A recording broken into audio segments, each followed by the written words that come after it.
আচ্ছা ঠিক আছে। তো আজকে আমি তোমাদের সামনে যে টপিকটা নিয়ে এসেছি তোমরা খুব ভালো করে তোমরা থাম্বনেলে দেখে নিয়েছো। তো আমি তোমাদের প্রথম একটা কথা বলে দিই, যারা তোমরা 12-এ উঠেছো, মানে ওদের বলতে কি বলা হয়, ওদের ক্লাস 12-এর থার্ড সেমিস্টার। ওকে, কারণ তোমাদের তো এখন এক্সাম প্যাটার্ন সেমিস্টার বেসড হয়ে গেছে, দুটো সেমিস্টার 11-এ আর বাকি দুটো হচ্ছে 12-এ। তারা ফার্স্ট সেকেন্ড 11-এ হয়ে যাচ্ছে, যেটা স্কুল কন্ডাক্ট করছে, আর থার্ড ফোর্থ যেটা বোর্ড কন্ডাক্ট করবে। এর মানে তোমরা এইচএস দিতে যাবে আবার দুবার। ওকে, একবার যাবে এমসিকিউ বেসড এক্সাম দিতে, আরেকবার এসএকিউ আর ডিএকিউ বেসড এক্সাম দিতে। ওকে, তো এবার আমি তোমাদের একটা কথা বলে দিই যে তোমরা ব্যাক স্ক্রিনে তোমরা দেখে নিবে যে তোমাদের জন্য আমি কিছু সারপ্রাইজ নিয়ে এসেছি, সেটা হচ্ছে তোমাদের পিডিএফ। এবার ব্যাপারটা হচ্ছে যে তোমরা এমসিকিউ বেসড এক্সামের জন্য তোমরা হাজার হাজার বই বেরিয়েছে, এত বই বেরিয়েছে, আর বইতে এক একটা চ্যাপ্টারে এত প্রশ্ন। আমি নর্মালি দেখছিলাম রায়মার্টিনের বইতে 450টা 500টা করে প্রশ্ন এক একটা চ্যাপ্টারে আছে। এবার দেখো, তোমাকে বুঝতে হবে তোমার সিলেবাসটা কি আছে, আর তোমার চ্যাপ্টারে তোমার বোর্ড কিভাবে প্রশ্ন করে। এরকম নয় যে তোমার এমসিকিউ বেসড আছে মানে পুরো তুমি ইতিহাসের মতো 500টা 600টা 1000টা করে এক একটা অধ্যায়ের এমসিকিউ মুখস্থ করে চলে গেলে, তারপর বোর্ডে তুমি লিখে দিলে। কিন্তু ব্যাপারটা হচ্ছে এরকম না, তোমাদের দরকার একটা প্রপার সাজেশন, প্রপার নোট, অধ্যায় ভিত্তিক। তো বায়োচাম তোমাদের জন্য ওটাই করে। বায়োচাম কি করে, ইম্পর্টেন্ট টপিকগুলো যেগুলো থেকে দেখছে যে বোর্ড কিভাবে রিপিট করছে প্রশ্ন। তোমরা যারা 2025-এ এইচএস দিয়েছো তারা খুব ভালো করে জানো যে বায়োচাম্পের পিডিএফ থেকে কত পার্সেন্ট কমন এসছে। এখনও ইউটিউবে অ্যাভেলেবেল আছে, তোমরা ও প্রশ্নটা সাজেশনটা সবই অ্যাভেলেবেল আছে, তোমরা আরামসে দেখতে পারবে। তো আমি তোমাদের জাস্ট এতটুকু বলবো, তোমরা যারা এইচএস দিবে এবং যারা থার্ড সেমিস্টারে এইচএস দিবে, থার্ড আর ফোর্থ, তো বর্তমান তাদের জন্য থার্ড সেমিস্টারের জন্য physics, chemistry, biology, philosophy, education, nutrition, Bengali, English, okay, EVS, এইসব সাবজেক্টের, আর বাংলা ইংলিশ তো থাকছেই, এইসব সাবজেক্টের এমসিকিউ বেসড নোটস অ্যাভেলেবেল আছে। ওকে, আমি তোমাদের প্রথম বলে দিই, তোমরা পিডিএফে দেখে নিবে যে প্রশ্নগুলো কিভাবে দেওয়া আছে।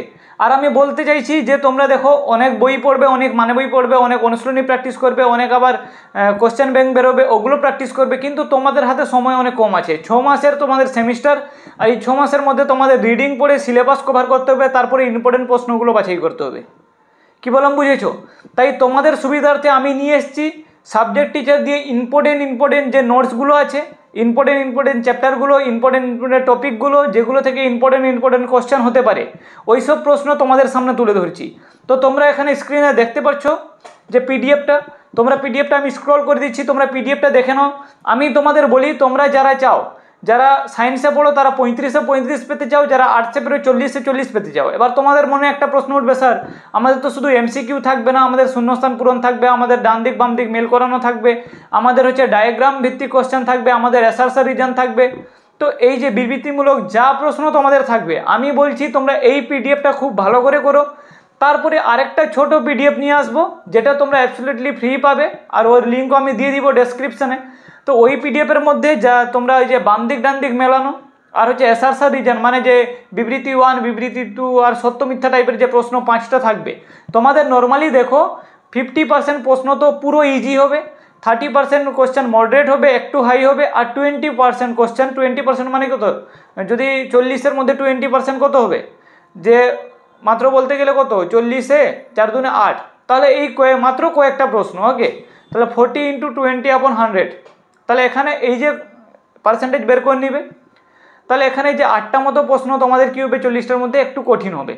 তো আমি তোমাদের একটা কথা বলে দিই, আর 35 হলে 4টা 5টা প্রশ্ন একটু কঠিন হবে। তো এই একটু কঠিন প্রশ্নগুলো কিন্তু পিডিএফের বাইরে থেকে থাকবে না। তোমাদের প্রথম, তোমরা সেমিস্টার বেস এক্সাম প্রথম, তোমাদের কোশ্চেন লিমিটে থাকবে, কোশ্চেন ইজি হবে, আর কোশ্চেন বই থেকে থাকবে, আর কোশ্চেন পিডিএফ থেকে কমন পেয়ে যাবে। ওকে, তোমরা এখন তো পিডিএফ তোমাদের কাছে অনেক আগেই পিডিএফ নিয়ে চলে এসেছি। এবার তোমরা কি করবে, পরীক্ষার সময় ইউটিউবে খুঁজে বেড়াবে ফ্রি পিডিএফ, পেড পিডিএফ, তখন তোমরা ভয়ে আঁকাপাকায় কী করবে, পিডিএফগুলো কালেক্ট করবে, আর তখন কিন্তু তোমরা পড়ার সময় পাবে না, আর প্রশ্ন তোমাদের লেগে গেলেও তোমরা কিছু করতে পারবে না। তাই তোমাদের সুবিধার্থে পিডিএফের প্রাইস অনেক কম রেখেছি। পিডিএফের প্রাইস 70 থেকে 80 টাকার মধ্যেই সমস্ত পিডিএফের প্রাইস আছে, 60 থেকে 80 টাকার মধ্যে। তোমরা পিডিএফটা, তোমাদের এখানে পিডিএফেও নাম্বার দেওয়া আছে, তোমাদের ডেসক্রিপশানেও দেওয়া নাম্বার আছে, তোমরা যেখান থেকে হোক পিডিএফটা কালেক্ট করবে।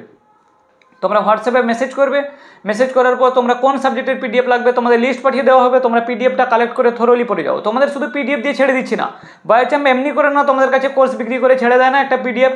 আমি দেখো যে সমস্ত চ্যাপ্টারে এক একটা চ্যাপ্টারে 400টা 500টা প্রশ্ন ছিল, আমি ওটাকে লিমিটে রেখে দিয়েছি। কতটা?